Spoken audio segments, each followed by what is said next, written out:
दिल्लीतील इंडिया आघाडीचा लोकसभेचा जागा वाटपाचा तिढा आज सुटलेला आहे। दिल्लीतील 7 जागांपैकी 4 जागा आम आदमी पार्टी आणि 3 जागा काँग्रेस लढवणार आहे। आप आणि काँग्रेसच्या संयुक्तिक पत्रकार परिषदेतून ही घोषणा करण्यात आली आहे।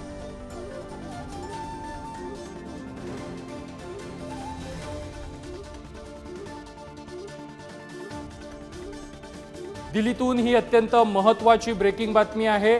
दिल्लीतील इंडिया आघाडीचा लोकसभेचा जागा वाटपाचा तिढा आज अखेर सुटलेला आहे। दिल्लीतील 7 जागांपैकी 4 जागा आम आदमी पार्टी लढवणार आहे तर 3 जागा काँग्रेस लढवणार आहे।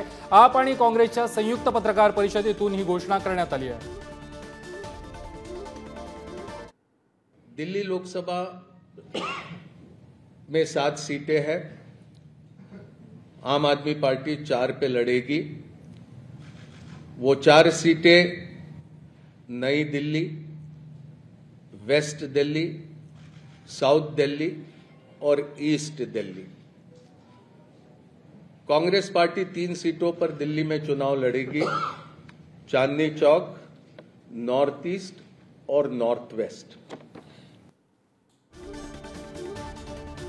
दिल्लीतून अत्यंत महत्त्वाची ब्रेकिंग बातमी आहे। इंडिया आघाडीतील जागा वाटपाचा तिढा आज अखेर सुटलेला आहे।